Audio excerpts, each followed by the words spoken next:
이 시간 받으신 하나님의 말씀은 누가복음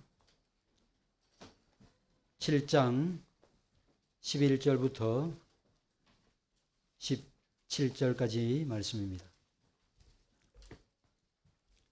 누가복음 7장 11절부터 17절까지 말씀입니다.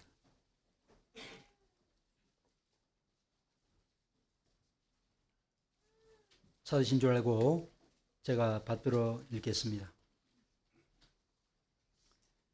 그 후에 예수께서 나인이란 성으로 가실새 제자와 많은 무리가 동행하더니 성문에 가까이 이르실 때 사람들이 한 죽은 자를 메고 나오니 이는 한 어머니의 독자요 그의 어머니는 과부라. 그 성에 많은 사람도 그와 함께 나오거늘 주께서 과부를 보시고 불쌍히 여기사 울지 말라 하시고 가까이 가서 그 관에 손을 대시니 맨 자들이 서는지라. 예수께서 이르시되 청년아 내가 네게 말하노니 일어나라 하시매 죽었던 자가 일어나 앉고 말도 하거늘 예수께서 그를 어머니에게 주시니 모든 사람이 두려워하며 하나님께 영광을 돌려 이르되 큰 선지자가 우리 가운데 일어나셨다 하고 또 하나님께서 자기 백성을 돌보셨다 하더라. 예수께 대한 이 소문이 온 유대와 사방에 두루 퍼지니라. 아멘.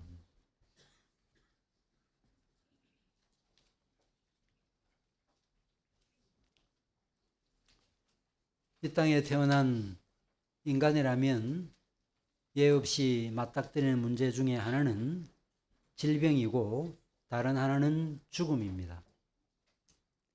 그런데 이 둘은 서로 연결되어 있지요. 코로나19 사태를 우리가 겪으면서 이 사실이 온 인류의 마음 가운데 각인되었을 것입니다. 코로나19의 치사율이 높지 않았다면 온 나라가 문을 다 걸어 잠그고 그 난리법석을 부리지 않았을 것입니다. 이런 면에서 질병과 죽음, 이 둘은 서로 밀접한 관계를 갖고 있다고 할 수 있을 것입니다. 우리는 지난번에 예수께서 병으로 죽어가는 백부장의 종을 살리신 사건을 살펴봤습니다. 예수님에게 있어서 고치지 못할 질병은 하나로도 없지요. 우리가 잘 아는 통일 찬송가의 가사에 보면 그 내용이 언급되고 있습니다. 예수님은 백부장의 믿음을 칭찬하시고 백부장의 병으로 죽어가는 종을 살려주셨습니다. 그러나 불치병에서 고침을 받아도 죽음에서 건진받을 수는 없습니다. 죽음 앞에는 장사가 없다고 말하지 않습니까? 이 세상에 모든 돈과 권력을 다 가져도 그리고 이 세상에 지혜자를 다 끌어모아서 죽음을 이길 수 있는 어떤 방법을 연구해 내어도 죽음의 문제를 해결할 수는 없는 것입니다. 인간이 죽음 앞에서 절망하는 이유가 이 때문이라고 할 수 있는 것입니다. 자신이 평생 힘써온 일이 한순간 수포로 돌아가는 경우, 그리고 사랑하는 사람과 사귀다가 헤어지는 경우, 불치병 진단을 받는 경우에도 사람들은 절망하지만 이런 절망과는 비교될 수 없을 정도로 큰 절망, 가장 절망적인 상황은 결국 사랑하는 가족이 죽어서 그 따뜻했던 몸이 싸늘한 시신으로 바뀌어버리는 경우입니다. 특별히 부모님보다 자식이 죽는 경우 그야말로 정신줄을 놓을 정도로 슬퍼합니다. 그래서 흔히 자식이 죽으면 가슴에 묻는다라는 말이 있지요. 이 말은 부모님이 돌아가시면 간혹 생각은 나지만 슬픔을 이길 수 있어도 자식이 죽으면 부모는 죽은 자식을 잊어버릴 수 없어서 평생 아픈 마음을 가지고 살아가게 된다는 뜻입니다. 그런데 오늘 본문에 등장하는 고인은 과부의 자식이고 그것도 하나밖에 없는 독자였습니다. 자녀가 그래도 둘이나 혹은 3명 되면 그나마 낳았을 터인데 자식이라고는 딱 1명밖에 없었습니다. 과부에 있어서 이 외동아들은 어떤 의미가 있는 아들일까요? 이 외동아들은 어렵고 힘든 삶을 지탱해주는 지주대요. 하루하루 삶을 이어가게 만드는 삶의 이유였을 것입니다. 때로는 생활고에 지쳤을 때, 때로는 돈 있고 힘 있는 사람들로부터 침을 당했을 때 아마 과부는 삶을 좀 포기하고 싶은 마음을 가졌을 수도 있었을 것입니다. 그러나 그럴 때마다 이 과부는 그 사랑하는 아들의 얼굴을 바라보면서 내가 이 아들 위해서라도 살아야 되지 않겠는가라는 마음을 가지면서 삶의 의욕을 다시 한 번 더 고취시켰을 것입니다. 그런데 이 아들이 병에 걸려서 죽었는지 아니면 갑작스러운 사고사로 죽었는지 그 원인을 알 수는 없겠지만 이 아들이 싸늘한 죽음으로 변하고 말았습니다. 예수께서 이 아들을 살릴 때 청년아라고 부르신 것을 볼 때 아마 이 아들의 나이가 한 20대 전후 정도 되었을 것입니다. 그런데 이 장성한 아들이 죽어버린 거죠. 과부라고 하니까 이 과부는 먼저 자기 남편을 먼저 떠나보낸 사람임을 알게 되지요. 배우자의 죽음도 큰 아픔과 슬픔을 가져다 줄 것인데 배우자도 죽고 이제는 하나밖에 남지 아니한 이 아들도 죽어버리고 말았습니다. 하늘이 정말 무너지는 듯한 절망감과 우울감을 경험했을 것입니다. 그는 아들의 시신을 부둥켜 안고 오열하며 울었을 것입니다. 그러나 이미 경험하신 분도 계시겠지만 아무리 사랑하는 부모요 자식이랄지라도 시신을 집에다 둘 수는 없지요. 결국은 자녀를 혹은 부모를 땅에다가 묻을 수밖에 없는 것이었습니다. 그래서 과부는 슬픔을 억누르고 자신의 사랑하는 자식을 땅에 묻기 위해서 동네 사람들과 함께 장례를 치르게 된 것입니다. 아마 이 장례식은 이 동네에서 가장 슬픈 장례식이었을 것입니다. 인생의 수를 어느 정도 누리다가 죽은 것도 아니고 혹은 남들처럼 물질이나 명예를 어느 정도 누리다가 죽은 것도 아니었습니다. 그냥 어렵게 편모스라에서 살아가던 이 한 청년이 인생을 마감하게 된 것입니다. 얼마나 이 아들의 장례가 슬픈 장례식이었을까요? 그런데 누가는 본문에서 이 마지막 장례 절차로서 시신을 매장하기 위해서 성 밖으로 나가다가 일어난 일을 기록해 놓았습니다. 누가는 과부와 함께 나인성의 많은 사람들이 이 과부의 아들의 장례 행렬에 함께 했다고 기록해 놓았습니다. 의지할 데 없는 과부이긴 하지만 이처럼 많은 무리가 이 과부와 함께 했던 것은 과부가 유력한 인사였기 때문이 아닙니다. 이 과부가 매우 비통하고 매우 어려운 슬픔에 젖어 있었기 때문이었습니다. 그래서 사람들이 그러죠. 상을 당해본 사람들은 이구동성으로 뭐가 가장 위로가 되느냐? 딴 거 필요 없다는 거예요. 함께 있어주는 것입니다. 그래서 사도 바울도 우는 자들과 함께 울고 즐거워하는 자들과 함께 즐거워하라고 말씀하지 않았습니까? 그러나 이런 말이 궁극적인 위로가 될 수는 없을 것입니다. 제가 아는 한 분, 아들의 죽음을 이미 경험한 분인데요. 그분이 아들이 죽었을 때 많은 분들이 와서 위로했다 그래요. 근데 약간의 시간이 지났는데 시간이 조금 지나자마자 이 분에게 다가가서 농담을 건네는 것을 보면서 사람은 궁극적으로 내 마음과 내 슬픔을 동정할 수 없는 존재구나 하는 것을 절실히 깨달았다는 말을 저에게 해준 적이 있습니다. 여기서 우리는 어떤 사실을 알 수 있습니까? 슬픔을 당할 때 궁극적으로 우리를 위로해 줄 수 있는 유일한 존재는 우리 주님밖에 없다 하는 것입니다. 이런 사실이 본문에 나타나고 있습니다. 16절 하반절에 예수께서 과부의 아들을 살리신 이후에 사람들이 보인 반응에 대한 묘사를 한 줄로 언급했죠. 그것은 하나님께서 자기 백성을 돌보셨다는 표현입니다. 돌보셨다라는 이 말, 하나님께서 자기 백성에게 능력을 나타내 보이셔서 은혜를 베푸셨다는 뜻입니다. 출애굽기 읽어보면 이스라엘 구원하기 위해서 모세와 아론을 보내죠. 모세와 아론이 장로들을 만나서 하나님께서 자신들에게 이르신 말을 전하고 이적을 행했습니다. 그 결과를 출애굽기 기자가 출애굽기 4장 31절에서 이렇게 기록해 놓았습니다. 백성이 믿으며 여호와께서 이스라엘 자손을 찾으시고 그들의 고난을 살피셨다 함을 듣고 머리 숙여 경배하니라고 되어 있습니다. 그들의 고난을 살피셨다, 돌아보셨다라고 말씀하고 있습니다. 그리고 룻기를 보시면 나오미가 모압 땅에 살다가 다시 자신의 고향 베들레헴으로 돌아가게 되는데 이 소식을 전해 듣는 장면을 룻기는 이렇게 기록해 놓았습니다. 그 여인이 모압 지방에서 여호와께서 자기 백성을 돌보시사 그들에게 양식을 주셨다함을 듣고 돌아갔다라고 기록해 놓았습니다. 결국 이 말씀에 따르면 예수께서 나인성을 방문하신 일은 단지 유명인사가 한 고을을 방문하신 일이 아니고 이 일은 여호와께서 자기 백성을 돌아보신 일이었습니다. 구약시대 자기 백성을 돌보신 하나님이 이제는 우리와 같은 인간이 되셔서 자기 백성을 돌보시기 위해서 인간 세상 안으로 들어오시고 한 가정을 만나게 되신 것입니다. 그리고 그때 주님께서 한 장래 형제를 만나게 된 것입니다. 여러분들, 이 일은 단순한 인카운터, 단순한 만남이 아닙니다.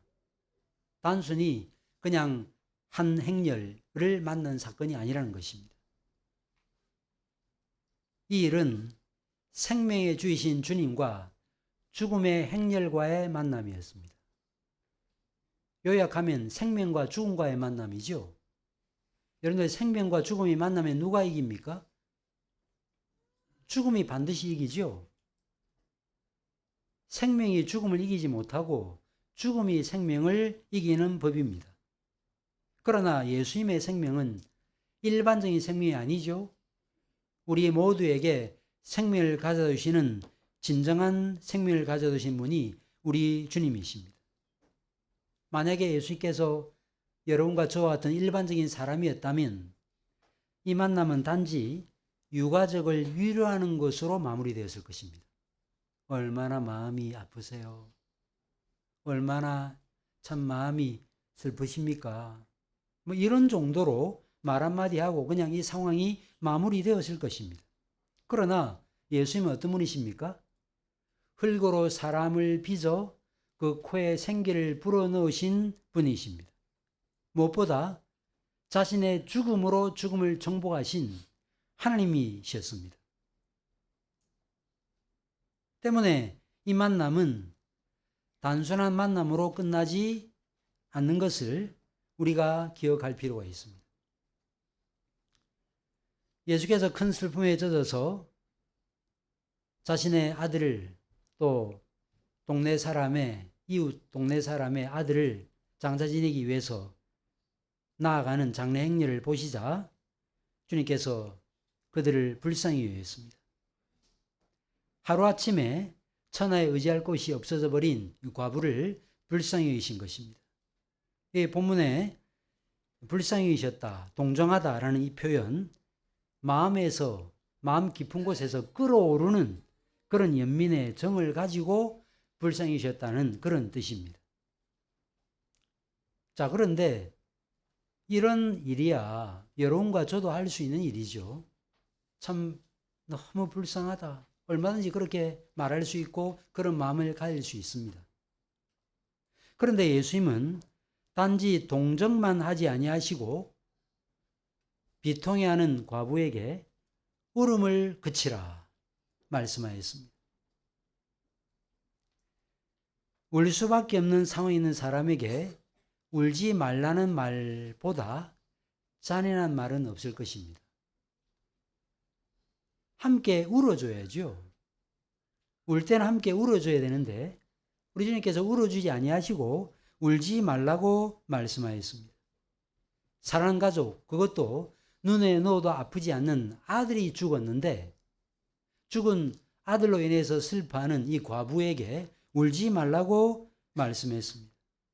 그래서 언뜻 보면 이 말은 어렵고 힘든 처지에 있는 사람들을 도무지 헤아리지 못하는 처사처럼 보입니다. 그러나 예수님은 우리와 함께 울어주는 분이시기도 하지만 울어야 될 이유를 없애주시는 분이시죠. 그 때문에 울지 말라고 한 것입니다. 예수님은 울음을 웃음으로 바꾸실 수 있는 분이죠. 우리는 그런 사실을 누구를 통해서 확인하게 됩니까? 사라를 통해서, 그리고 한나를 통해서 확인하게 됩니다. 하나님께서 사라에게 나타나셔서 내년 이맘때 아들 낳을 것이라고 말씀하시자 사라가 그 말을 듣고 웃었습니다. 근데 그때 웃음은 어떤 웃음이었습니까? 쓴웃음이었습니다. 불신앙의 웃음이었습니다.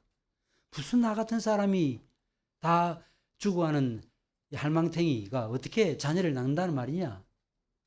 그런데 실제로 1년이 지나자 자녀를 낳게 되었죠.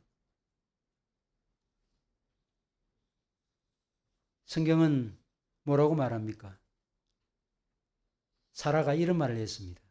하나님이 나를 웃게 하시니 듣는 자가 다 나와 함께 웃으리로다. 하나님으로 인해 웃게 된 사람이 사라였습니다. 또 한나도 그랬죠. 자녀가 없음으로 인해서 그 마음이 얼마나 어리고 힘들었습니까? 버닌나가 자신의 마음을 격동시킬 때 말할 수 없는 고통과 아픔이 있었습니다. 그런데 하나님께서 한나로 하여금 자녀를 낳게 하셔서 그로 웃게 하셨던 것입니다. 이름에서 하나님의 위로와 사람의 위로는 전혀 다릅니다. 사람들은 슬퍼하는 사람에게 울지 마세요. 울지 마세요. 이 정도 하십시오. 혹은 뭐 운다고 문제가 해결되겠습니까? 이제 당신의 삶을 살아가야 될 터이니 너무 이렇게 낙심하지 마십시오. 이렇게 말합니다. 하지만 주님은 어떻게 하시죠? 울지 말라고만 말씀하지 아니하시고 울 수밖에 없는 원인을 제거하시는 분이십니다. 눈물도 애통도 없는 새로운 세상을 만드시는 분이시죠. 자, 그런데 그러기 위해서는 죄 문제가 해결되어져야 됩니다. 왜냐하면 죽음은 죄로 인한 결과이기 때문이죠. 죄는 사악한 살인자요, 인간의 모든 삶의 고통과 어려움의 원흉이라 할 수 있습니다. 살아있는 우리에게 죽음은 매우 생소한 것이요, 죽음은 비정상적인 것입니다. 그래서 죽음은 자연스러운 것이 아닙니다.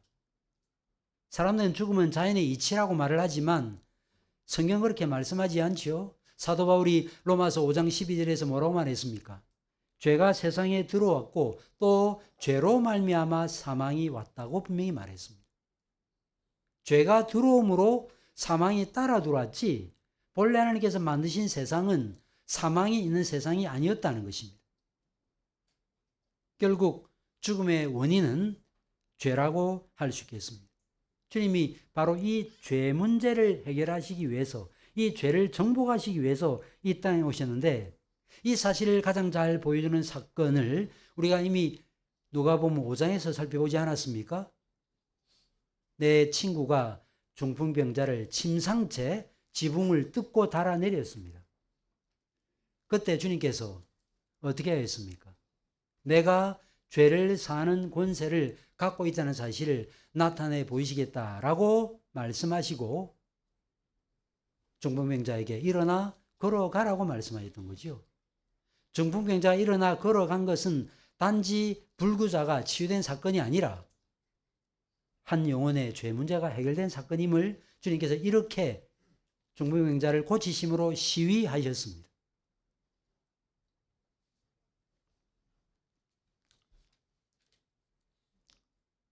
우리가 이런 사실을 생각할 때 죽음을 어떤 자세와 태도로 대해야 될까요?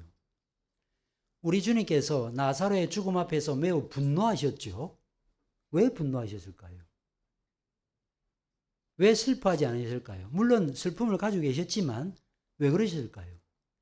죄로 인한 결과가 죽음이라는 사실 앞에 주님께서 매우 분노하셨던 것입니다. 인생으로 하여금 이처럼 고통스럽게 하고 힘들게 하는 이 최종적 원인인 이 죄가 만들어내는 비극이, 그 참상이 얼마나 큰지를 아셨기 때문이었습니다. 사람들은 태어나 늙고 병들어 죽는 일은 거스를 수 없는 자연의 이치라고 생각합니다. 그러나 죽음은 자연스러운 것이 아닙니다. 사람들은 생자 필멸, 태어난 사람은 필시 반드시 죽는다라고 말을 하면서 태연하게 그 죽음을 받아들이려고 하지만, 애써 자신을 다스리려고 하지만, 소크라테스 같은 철학자들은 죽음 앞에서 매우 의연한 태도를 보이기도 했지만, 그러나 정말 죽음이 뭔지를 참으로 알 때 사람들은 죽음 앞에서 두려움의 정서를 느낄 수밖에 없는 것입니다. 왜 그렇습니까? 죽음은 죄로 말미암아 초래된 심판의 결과라는 사실을 알기 때문이죠. 그런데 예수님은 이처럼 모든 사람들이 두려워하는 죽음의 종로라는 이 인생들의 장래 행렬을 막아서셨습니다. 그리고 죽은 청년을 살리셨습니다. 사람들의 요청이 있었던 것이 아니었습니다. 우리가 이미 백부장의 종을 살리신, 치유하신 사건을 살펴봤지만, 백부장의 종의 경우는 백부장이 보낸 장로들 그리고 친구들의 요청이 있었습니다. 물론 궁극적으로는 백부장이 부탁한 것이겠죠. 그런 요청이 있었을 때 주님께서 백부장의 요청을 들으시고, 그리고 백부장의 믿음을 보시고 백부장의 종을 고쳐주셨습니다. 그런데 오늘 본문의 경우는 그와 다릅니다. 과부나 동네 사람들이 예수께 나와서 죽은 청년을 살려달라고 요청하지 않았습니다. 과부의 믿음을 보시고 과부의 아들을 살려주신 것도 아니었습니다. 그래서 누가는 무엇이 주님으로 하여금 이런 행동을 하게 만들었는지에 대해서는 이런 언급도 하지 않고 있습니다. 그냥 침묵합니다. 단지 예수께서 일방적으로 그냥 과부의 아들을 살려주신 사건을 여기다가 기록해 놓은 것입니다. 왜 이런 방식으로 기록해 놓았을까요? 우리 주님의 주권적인 능력을 분명하게 드러내기 위함이었습니다. 물론 우리가 믿음으로 구해야 되는 것은 맞지만, 이 모든 것들을 실제로 이루시는 분은 모든 주권을 가지고 계신 우리 주님이라는 사실입니다. 예수님은 과부의 아들을 살아나시게 하기 위한 두 가지 행위를 하였습니다. 첫 번째 행위는 아들의 시신이 있는 관에다가 손을 대시는 행동이었습니다. 왜 손을 대실까요? 과부가 너무 불쌍해서 손을 대셨을까요? 그럴 수도 있겠지만,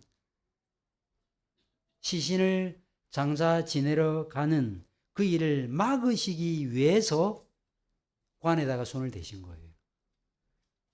본문이 그 사실을 보여주고 있지 않습니까? 14절을 보세요. 가까이 가서 그 관에 손을 대시니 맨 자들이 서는지라고 되어 있죠. 아들, 시신, 땅에 묻지 말라는 것입니다. 그러지 말라는 거예요.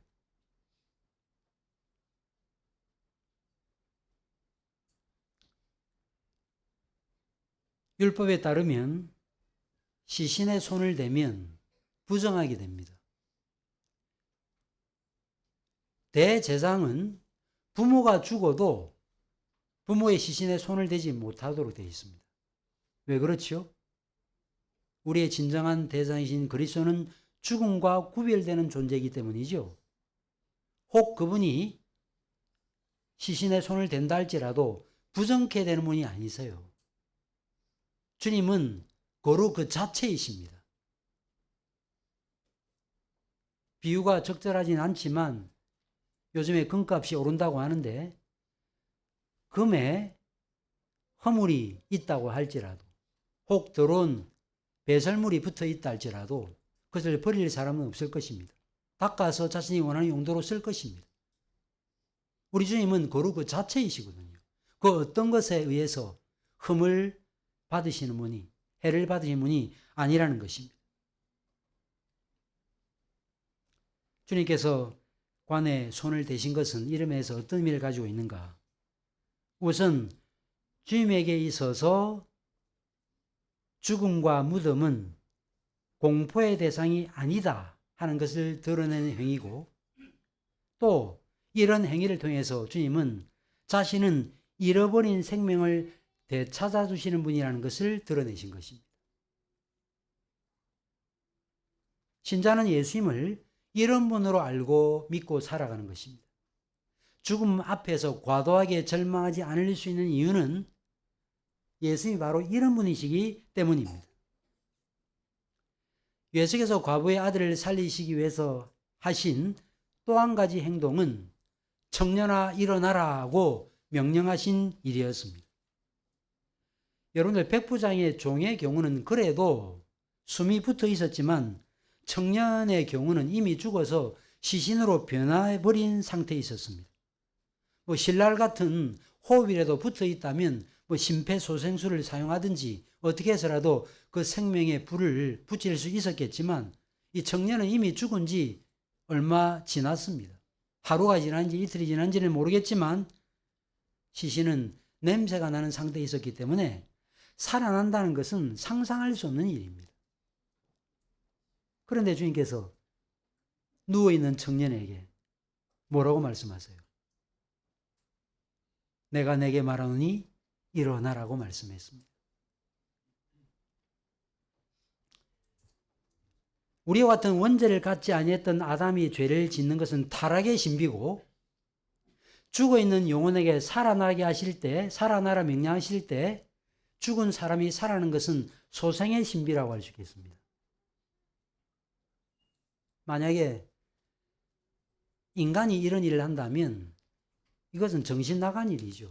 무덤을 향해서 누구야 나오라 라고 말하는 것은, 이것은 정신이 온전치 못한 일인 것입니다. 그러나 생명을 가지고 계신 분, 죽음을 생명으로 바꾸실 수 있는 우리 주님에게 있어서 이 말은 마치 잠자는 사람을 깨우는 것과 같은 자연스러운 일이에요. 잠든 아들, 잠든 부모에게 아버님 혹은 아들아 라고 말하면서 일어나십시오, 일어나라고 말하는 것은, 이것은 정신 나간 일이 아닙니다. 우리 주님은 바로 이런 분이시죠. 우리 주님에게 있어서 죽음은 깨어날 잠에 불과하다는 사실을 기억하셔야 되는 것입니다. 예수께서 내가 내게 말하노니 일어나라고 말씀하시자 관 속에 있었던 이 아들이 일어나서 말하기 시작했습니다.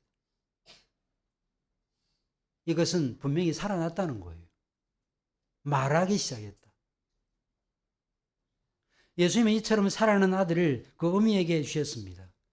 어미에게 돌려주셨습니다. 죽음을 생명으로 바꾸어 어미의 품에 안겨주셨습니다.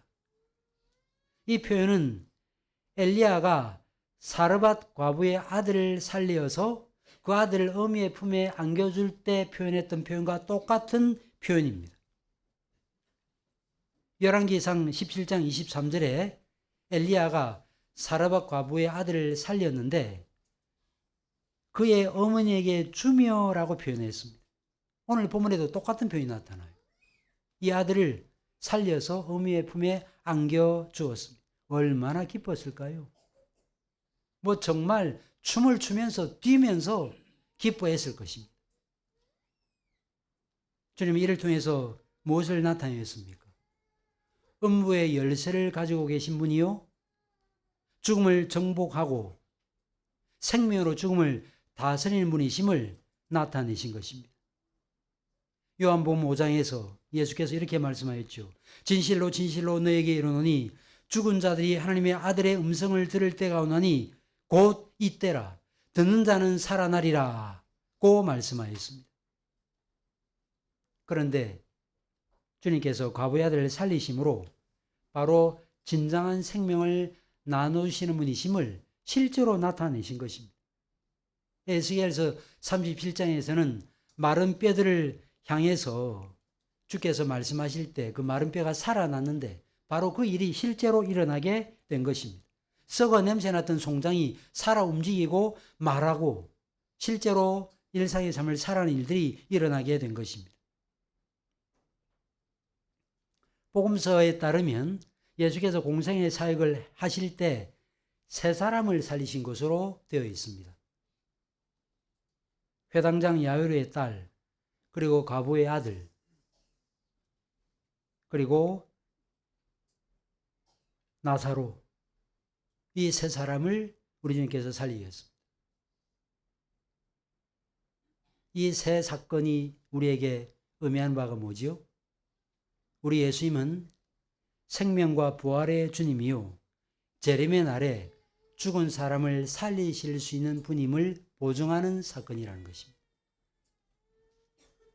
여러 번 말씀드렸지만 예수께서 행하신 이적은 비록 표적이라는 말이 사용되지 않다 할지라도 예수께서 행하신 모든 이적은 다 표적적 성격을 갖고 있습니다. 진정한 실체를 보여주는 그림자요 모형입니다. 따라서 우리는 그 사건만을 바라봐서는 안 되고 그 사건을 통해서 주님께서 어떤 분이신지를 드러내신 것을 우리는 기억해야 될 것입니다. 예수께서 죽어 숨이 끊어진 청년을 다시 살리시자 사람들이 어떤 반응을 보였습니까? 첫 번째 반응은 두려움이었습니다. 모든 사람이 두려워하며라고 되어 있죠. 첫 번째 반응은 공포였습니다. 왜 사람들이 두려워했을까요? 사람들이 첫 번째 두려워하는 이 반응을 보였던 것은 이 땅에 존재한 이래로 죽은 자는 살아날 수 없다는 원칙이 깨뜨려졌기 때문입니다. 어떻게 이런 일이 날 수 있는가?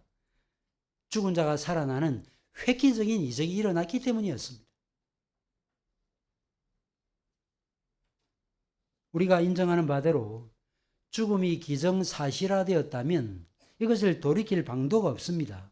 천하를 주름 잡는 위인이라 할지라도, 학식과 덕을 겸비한 훌륭한 인물이라 할지라도, 젊음과 아름다움을 구비한 젊은 사람이라 할지라도, 패기와 재능을 가진 젊은 사람들 마찬가지 다 병으로, 전쟁터에서 사고로 다 죽습니다. 이 죽음 앞에서 얼마나 많은 사람들이 좌절하고 슬퍼했는지 우리는 너무나 잘 알고 있습니다. 그런데 예수님의 말 한마디로 죽음이라는 이 엄청난 절망과 체념과 공포의 벽이 한순간 허물어져 내리는 일들이 일어나게 된 것입니다. 그럴 때 온몸이 전율게 되는 일들이 일어나게 된 거죠. 너무 두려웠던 것입니다. 그런데 사람들이 보였던 또 하나의 반응은 두려움만이 아닌 소망의 빛을 그리스도 안에서 보게 된 것이었습니다. 죽음을 굴복시키신 이 그리스도의 권세와 능력 앞에서 그들은 소망의 빛을 발견하게 된 것입니다. 그래서 이 일이 의미하는 바가 무엇인지 조금씩 깨닫게 된 거죠. 완벽하게 깨달았던 것은 아니었지만 이 사건이 의미하는 바가 뭔지를 그들은 어렴풋이 깨닫기 시작한 것입니다. 말하자면 그리스도 안에서는 죽음도 정복될 수 있는 것이구나 하는 사실을 깨닫게 된 것입니다.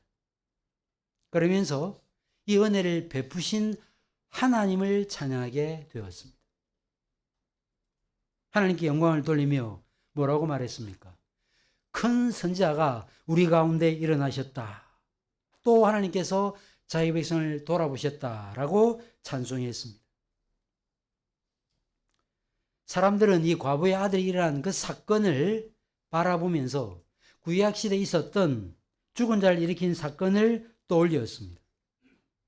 엘리사 선지자가 수넴 여인의 아들을 살린 사건을 우리는 잘 알고 있습니다. 그들도 이 사건을 떠올렸겠죠. 그러면서 그들은 하나님께서 자신들을 위해서 위대한 선지자들을 일으키셨다라고 말했습니다. 일으키셨다라는 이 말, 문법적으로 보면 부정가고 수동태인데 하나님께서 예수를 역사의 무대에 나타나게 하셨다는 뜻입니다. 하나님이 하게 하셨다는 거예요. 하나님께서 전적으로 행하신 일을 표현할 때 일반적으로 수동태로 표현합니다. 과거 모세가 뭐라고 말했습니까? 나와 같은 선자를 보낼 것이라 그랬죠? 신명기 18장 15절에서. 그런데 바로 그 말씀을 그들은 기억했던 것으로 보입니다. 물론 그들이 정말로 그 예수님을 진정한 메시아로 받아들였는지 그렇지 않았는지 그 여부는 정확히 알 수 없지만, 그러나 누가는 분명히 적어도 그 사실을 의도하고 이 내용을 쓴 것은 사실입니다. 그 동네 사람들이 그 말씀을 온전히 깨달았는지는 모르겠지만 적어도 누가만큼은 이런 말씀, 신명기 18장 15절 말씀 등을 생각하고 이 내용을 써놓은 것은 사실이라는 것입니다.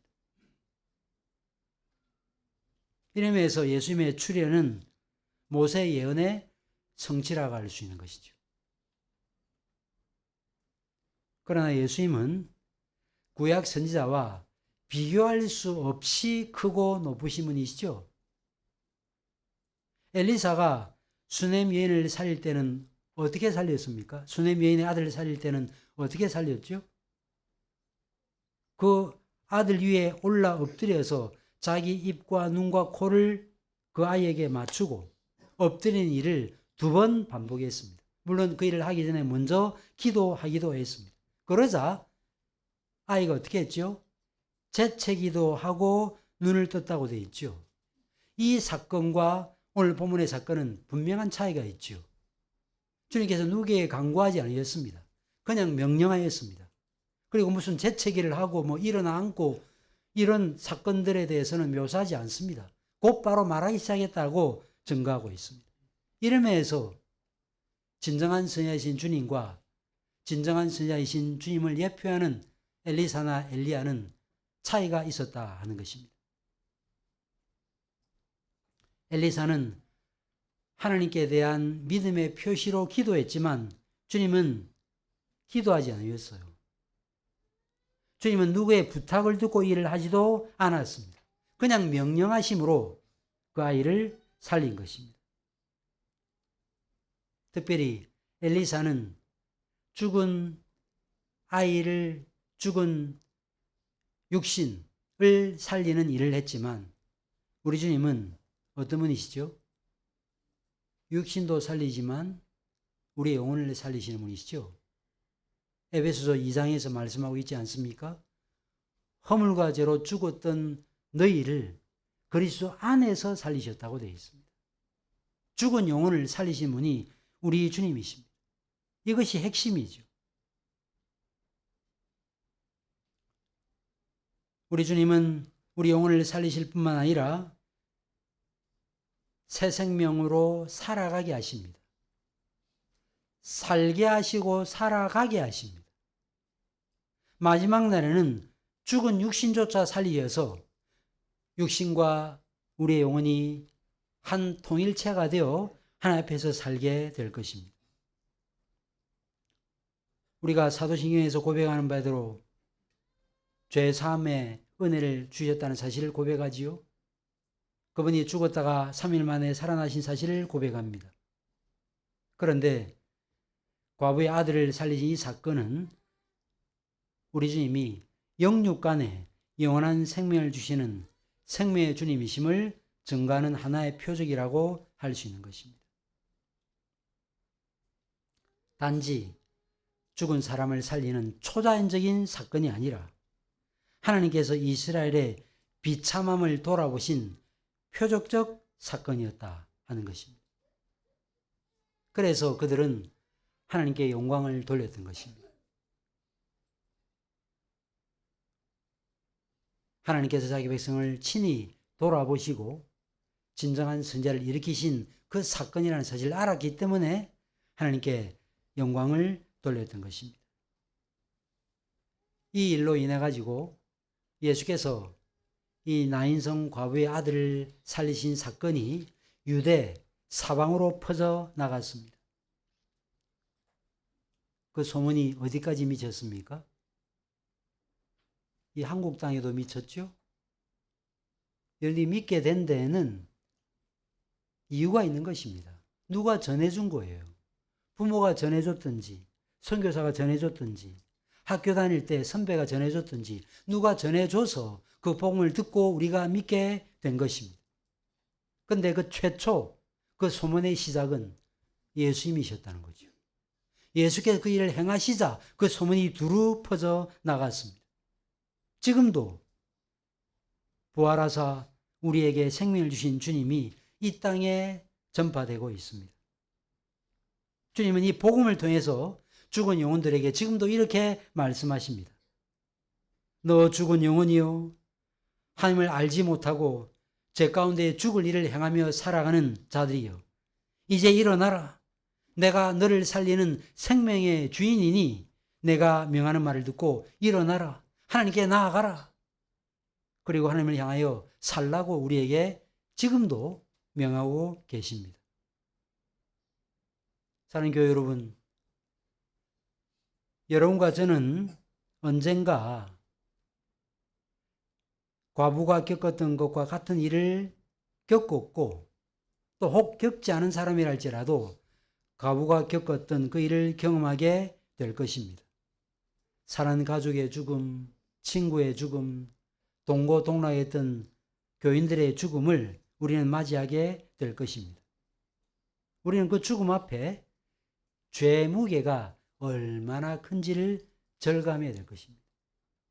죄라고 하는 결과가 우리를 얼마나 아프게 하고 슬프게 하고 우리를 얼마나 절망적인 상황 가운데 처하도록 만드는지를 깨달아야 할 것입니다. 그러나 우리는 그 슬픔에만 얽매여 있어서는 안 될 것입니다. 우리의 유일한 위로자이신 주님을 의지하면서 장차 영광스러운 부활의 아침에 사랑하는 가족을, 사랑하는 친구를, 사랑하는 아들을, 사랑하는 부모를 만나보게 될 것을 기대하면서 믿음에 사는 싸움을 싸워 나가야 할 것입니다. 사랑하는 교회 여러분, 육신의 죽음을 슬퍼하는 이 어미에게 깊은 연민을 가지셔서 죽은 아들을 다시 살려서 그 어미에게 돌려주신 주님이라고 하면 육신보다도 소중한 우리의 영혼에 어떤 일을 행하시겠습니까? 우리 영혼도 살리셔서 하나님 앞에서 살아가게 하실 것입니다. 주님은 이 일을 행하시는 거죠. 전도자를 통해서, 부족한 저와 같은 설교자들을 통해서 이 일을 행하십니다. 일어나라. 내가 너를 살리는 생명의 주인이니 일어나라고 지금도 말씀하고 계십니다. 이 음성을 듣는 자는 살아나게 됩니다. 따라서 우리는 이 음성을 들어야 되는 거죠. 이 음성을 듣게 될 때 죽은 영혼이 살아나고 살아난 영혼이 하나님을 향해서 살게 되고 하나님을 위해서 살게 된다는 사실 기억하시면서 생명의 주이신 그리스도의 말씀에 늘 부드럽게 순종하는 삶을 살아가서 이미 살아난 사람은 살아가시고 죽어있는 영혼은 살아나는 이 복된 역사가 하나님의 교회 현장 가운데 일어나는 그러한 우리 한국교회, 우리 현장교회 되기를 간절히 바랍니다. 기도하겠습니다.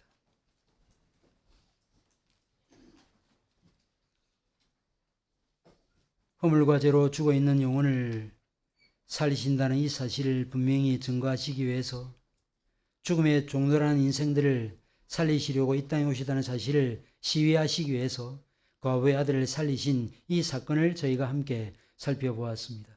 하나님 아버지, 죽음으로 끝날 수밖에 없는 운명을 타고 태어났지만 그러나 죽음이 끝이 아니라 죽음 이후에 영원한 생명이 있다는 사실을 알게 하시기 위해서 아들 독생성자 그리스도를 보내시고 그를 통해서 죽은 자들을 살리신 것을 저희가 기억합니다. 부활과 생명의 주인이신 그리스도를 믿고 의지하는 자는 그 영혼이 살아나게 될 것이요, 육신의 죽음을 경험하지만 그 육신의 죽음은 단지 영생으로 들어가는 관문일 뿐 결국 영혼과 육신이 결합되어서 영원토록 주님과 함께 살게 될 것이라는 사실을 저희가 기억하면서 복음만이 우리를 살리는 유일한 생명의 말씀임을 기억하고 생명의 주인이신 주님과 함께 동행하는 삶을 살아갈 수 있는 우리 연산교회 교우들이 다 될 수 있도록 인도하여 주옵소서.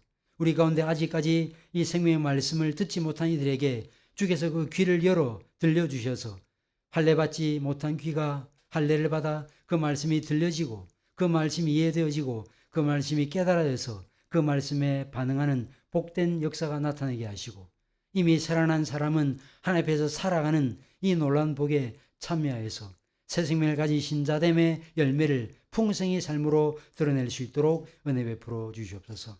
오늘도 함께 주의 말씀을 상고 살펴싸우니 이 말씀이 우리의 삶의 위로가 되고 소망이 되어져서 죽음의 땅에서 하나님의 생명을 맛본 신자다운 삶의 모습을 가감없이 드러내어서 하나님의 새 생명의 역사가 나타날 때 믿지 않은 자들이 주께로 돌아오고 믿지 않은 자들이 하나님께 영광을 돌리는 이 귀한 역사가 나타날 수 있도록 우리에게 복음의 능력과 영광 가운데 살아갈 수 있는 귀한 은총을 허락하여 주옵소서.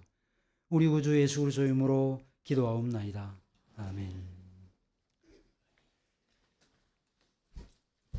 시편 찬송 227장 찬송 시편